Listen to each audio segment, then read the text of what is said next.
Okay, so first off, catching our horse. So we're going to pretend Spud's in his paddock and we need to catch him. So when we are approaching our horses, we don't want to be coming at them too hot, too aggressively. Even if we're excited, it's all about the energy. They can't tell whether you're happy or mad. They can just tell that your energy is up, and sometimes that's a little bit intimidating to them, as any horse. So you don't ever want to be charging up to horses wanting to catch them. So say Spuddy's in his paddock, we're going to go and grab our halter. It should have a lead rope attached to it at all times, so you're always ready for an emergency. And we're going to catch Spud. So say I've approached Spud nice and close, and I say, "Hi Spud." First thing I'm going to do is get my rope and place it over his neck. That way he is officially kind of caught. I've got a little bit of control. See, come on over, mate. Good boy.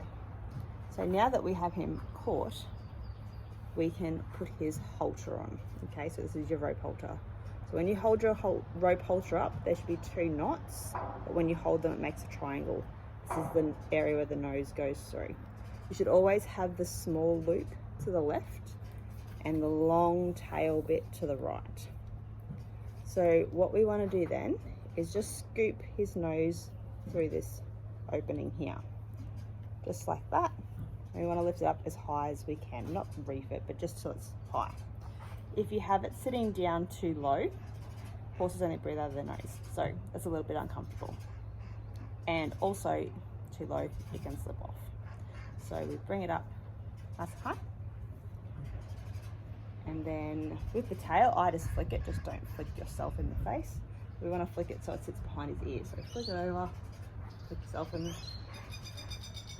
the eye, bring it over, and now it sits just behind his ears here. Maybe ears forward, so people can see.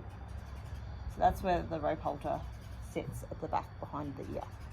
So now you've got your loop here, this little loop, and you've got the tail.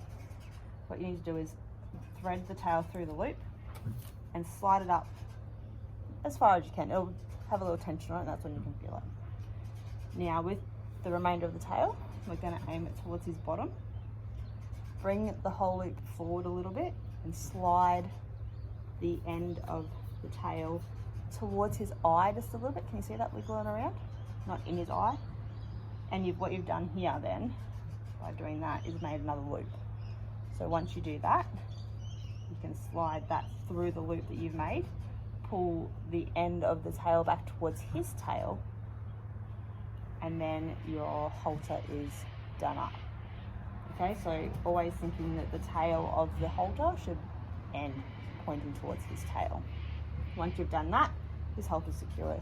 You can bring the lead rope over his neck and place it in your hand, depending on the length. You want to fold it, you never want to wrap it or anything like that for safety, so just fold it, and then you're ready to lead him either into a stable, tie him up to some baling twine to groom him and getting ready. Remember also to never put our hands in the buckle, fingers in the holes of the buckle, always hold on just underneath the buckle. Once you've done that, your horse is haltered and we're ready to move on to the next step. But I will show you what the knot looks like. Get nice and close to Spuddy. So there you go. That's what we should end up with. Simple.